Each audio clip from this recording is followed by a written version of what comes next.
Le film commence alors que l'auteur Crockett Johnson nous parle de sa création, un garçon nommé Harold qui possède un crayon magique violet. Harold peut dessiner tout ce qu'il veut, et cela prend immédiatement vie.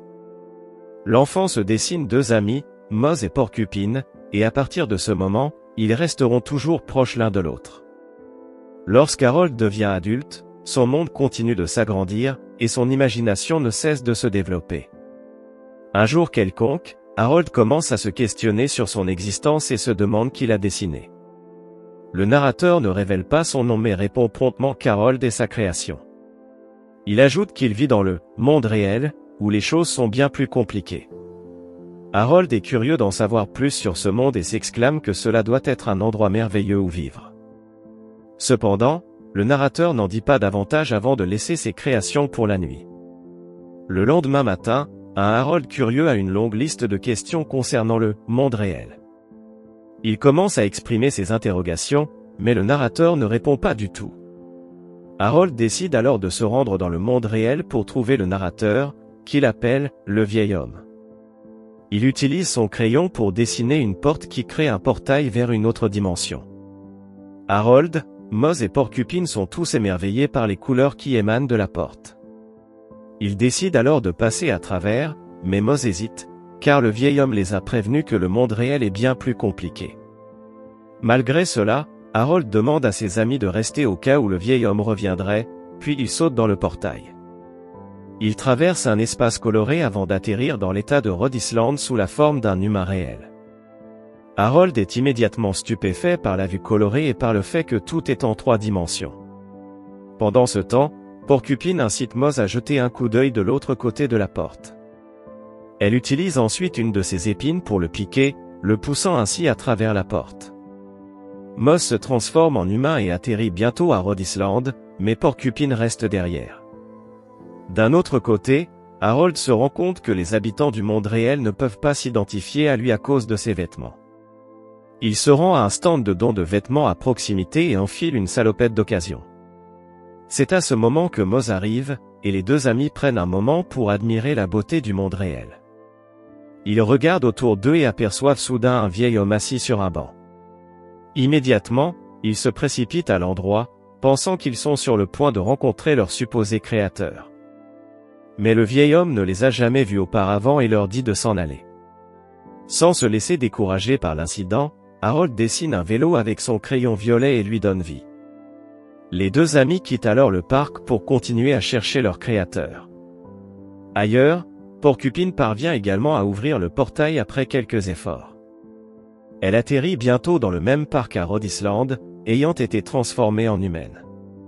Pendant ce temps, Harold roule imprudemment à vélo sur la route et manque de heurter une voiture transportant une mère, Terry, et son jeune fils, Mel. Elle parvient à éviter l'accident de justesse, mais la voiture s'écrase sur le trottoir. Terry descend rapidement pour vérifier si les étrangers ont été blessés par leur véhicule. Heureusement, personne n'est blessé, sauf Harold qui a une petite coupure au pouce.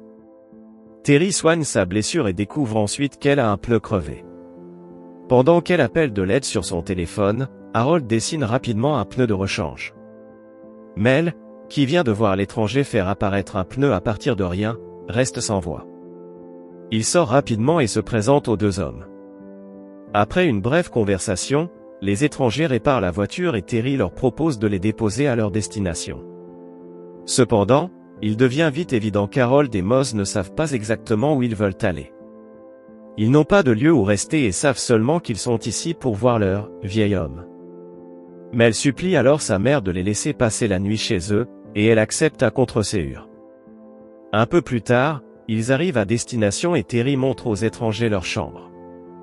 Harold découvre que Terry est musicienne, mais elle lui dit que ce n'était qu'un rêve d'enfance.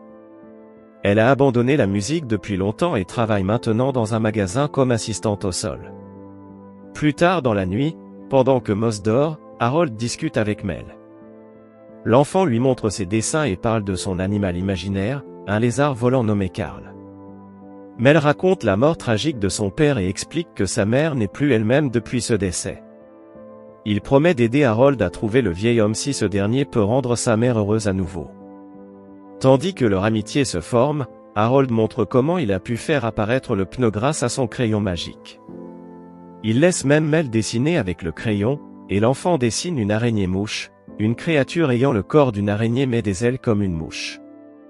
Ensuite, le trio se dirige vers le parking où Harold utilise son crayon pour dessiner un avion. Lorsque Gary voit cela, il réalise immédiatement d'où viennent les deux étrangers. Mais avant qu'il ne puisse intervenir, les trois amis prennent leur envol dans leur tout nouvel avion. Ils laissent un message dans le ciel pour le vieil homme, lui demandant de les appeler. Cependant, le numéro qu'ils ont laissé appartient à Terry, et son téléphone commence immédiatement à exploser sous des centaines d'appels. Peu de temps après, le trio fait un atterrissage spectaculaire en utilisant un énorme parachute. Mel part ensuite à l'école, mais alors qu'il tente de s'y faufiler, il est arrêté par deux brutes. Ces derniers essaient de lui voler son sifflet, celui qu'il porte autour du cou pour appeler son animal imaginaire, Carl. Mais le garçon ne compte pas les laisser faire et donne un coup de coude à l'une des brutes au visage, lui provoquant un saignement de nez. Le tumulte ne s'arrête que lorsqu'un professeur intervient et les envoie tous au bureau du principal. D'un autre côté, Harold et Moss se rendent chez Oliès, le supermarché où Terry travaille. Ils sont impressionnés par sa taille en parcourant les rayons. Quelques instants plus tard, Terry aperçoit Harold et Moss en train de profiter du fauteuil de massage dans le magasin. Elle exprime son irritation face au grand nombre d'appels qu'elle reçoit de la part d'hommes âgés.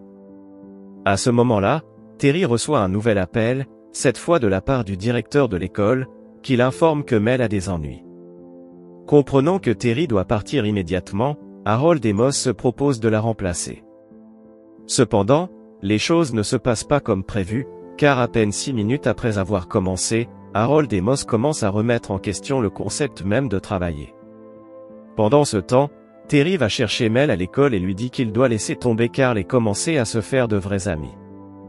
Le garçon essaie de lui faire comprendre qu'il est ami avec Harold, mais la mère n'aime pas cette idée. Elle craint qu'Harold ne remplisse la tête de son fils de conspiration magique. De retour chez Oliès, Moss est distrait par un grand écran de télévision diffusant un documentaire sur la nature. Harold, de son côté, utilise son crayon magique pour dessiner un puma vivant après qu'un client a demandé la marque de chaussures du même nom. Tout le magasin sombre dans le chaos, plusieurs étagères s'effondrent, un incendie se déclare, et quelques clients sont même blessés. Lorsque Terry revient finalement, elle est renvoyée de son travail déjà déprimant. Mais, à la surprise générale, elle accepte que les deux étrangers restent un peu plus longtemps, car elle est heureuse qu'ils aient saccagé ce magasin stupide. Ce soir-là, ils se rendent tous en centre-ville où Terry révèle qu'elle a arrêté de jouer de la musique après la mort de son mari. Mel entraîne sa mère pour prendre une glace, et Harold profite de cette opportunité pour faire apparaître un grand piano en plein centre de la ville.